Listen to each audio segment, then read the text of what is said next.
Fala aí pessoal do Engenharia Minuto, aqui quem fala é o Gustavo. E a pedidos aí do pessoal, tem mandado bastante e-mail, tem escrevido bastante no blog, para a gente fazer o segundo passo de como fazer um orçamento de obras sem projeto executivo. E hoje veio muito a calhar isso, a gente acabou de sair de uma consultoria, a gente acabou de passar exatamente aqui nessa sala que a gente utiliza para estar explicando os métodos de execução, de como levantar os orçamentos para as empresas interessadas. E a gente acabou de sair de uma empresa aqui da Bahia, e não vou citar nomes também para não comprometer eles, só que a gente acabou de fazer essa consultoria com eles e veio muito a calhar esse assunto, e eu prometi essa semana estar postando um vídeo sobre o segundo passo. O primeiro passo, sem projeto executivo, para quem não assistiu, dá uma olhada, foi um dos primeiros vídeos que a gente fez e é bem legal, onde eu falo sobre a composição, onde as bases de dados de orçamentos que a gente pode utilizar. Hoje eu vou falar sobre o segundo passo. Qual que é o segundo passo? Quando você não tem projeto nenhum. Muito disso a gente também cita no curso, mas aqui vocês vão poder entender o porquê disso, e hoje veio muito a calhar isso. Você tem que ter agora a experiência, você tem que saber como que vai ser feito o serviço para suprir a necessidade de não ter projetos. Então a única forma de fazer isso é ter experiência. Então quando a gente fala aqui no nosso curso, a gente é objetivo, a gente mostra só aquilo que interessa, a gente acaba tirando aquele tempo de aprendizado de vocês, é porque a gente está falando justamente sobre isso que a gente vai passar aqui agora, que é a parte da experiência. Eu vou falar sobre esse assunto de hoje, que vai servir para qualquer orçamento. O que aconteceu? A gente tem aqui uma experiência de obras residenciais, prediais, a minha, ruas. E o que acontece? Hoje o pessoal chegou com pavimentação e sistema de limpeza de drenagem, obstrução de vias de águas pluviais de rodovias, no caso uma concessionária contratando eles para fazer esse serviço. O que aconteceu? A gente começou a fazer as composições, pouco tempo, prazo em cima da hora. O que a gente foi observar? Para a gente fazer cada ponto de limpeza de cada sistema de águas pluviais, a gente chegou numa composição com a nossa experiência de R$ 1.300 por ponto. R$ 1.300 por ponto.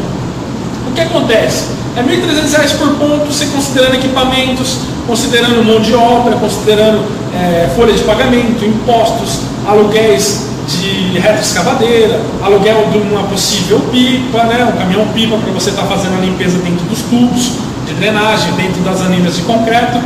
E uma informação que a gente tinha que ter, que é justamente essa que a gente está falando de experiência, era a questão, esses 1.300 da composição que foi feito, inclusive está aqui do lado na lousa onde foi feita a composição, se isso era verdade, se isso era real, se é exatamente assim que a gente planejou, que a gente fez a composição, eles fizeram também um trabalho separado da gente, trazendo essas informações para a gente, se isso daria para executar a obra. E com uma mexida na peça do xadrez, com uma observação de um profissional, no caso um engenheiro amigo nosso que trabalha com isso há muito tempo, com uma informação, isso saiu de R$ 1.300 por ponto para R$ 5.024 por ponto.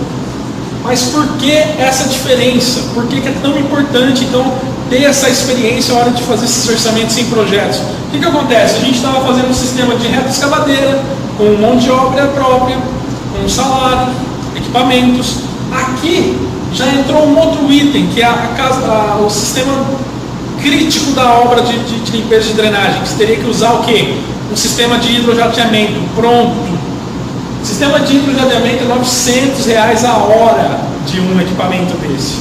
Mudou completamente o cenário. Então você saiu de 1.300, que era um valor X, que não vai dar para a gente abrir a composição desse valor aqui, senão o vídeo fica muito extenso. Para a execução, considerando a nossa experiência, quando você sabe o tipo da obra, como no caso de residência, eu vou usar brocas de concreto na fundação, vou usar viga balgame, ou vou usar o radier. Então, se você tem essa experiência, você consegue chegar nessa composição e ficar o mais próximo possível. A partir do momento que mudou o cenário, por causa de uma informação, um item de experiência que essa pessoa nos passou, e já mudou completamente o cenário. Isso a gente está falando para um ponto. A gente calculou nesse orçamento 300 pontos.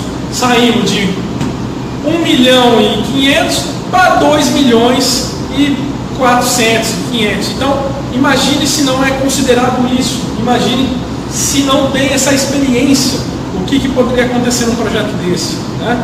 É muito difícil, a gente acaba, os construtores, empresários, têm muito esse sentimento de estar, às vezes, estimando, né, as obras por não ter projetos, por às vezes ser obras de reformas ou manutenção, que aí não tem jeito mesmo, que era esse caso, é uma obra de manutenção, de reparos. Então, é isso que a gente sempre fala, e hoje veio muito a calhar, por isso que a gente está gravando esse vídeo, e já também suprir lá nas perguntas do próximo passo sem projeto executivo. É esse o ponto chave.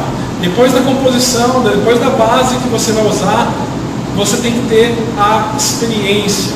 Então toda vez que a gente fala, vocês veem a gente falando com o curso que a gente fez, ele acaba diminuindo o tempo seu de aprendizado, porque a gente mostra como que é feito os serviços com experiência. Então você não está somente tendo informações de como fazer BDI, como calcular BDI, como calcular o fechamento do orçamento, e sim o principal, que é isso daqui, que é a experiência. Então pessoal, espero que vocês tenham gostado. Esse é o segundo passo. Então a gente já conclui aqui que a experiência ela é muito importante, por isso que a maioria das empresas não contratam engenheiros recém-formados sem experiência, porque eles não querem ensinar isso aqui, eles querem que você entre e já resolva o problema, e hoje em dia ninguém tem tempo mais para nada, é tudo para ontem. Então essa é a principal causa de muitos colegas nossos, de muitos amigos de profissão ainda estarem aí no mercado, sem estar no mercado de trabalho, sem ter uma oportunidade de emprego. Então pessoal, espero que tenha ajudado esse segundo passo. A gente vai entrar ainda nesse assunto, que ele é bem extenso, e se gostou, comenta aqui embaixo, para ir a gente melhorando sempre. Segue a gente no YouTube, que esses últimos meses tem aumentado bastante os nossos seguidores, tanto no Facebook como no YouTube. E é isso aí, um abraço e até o próximo vídeo.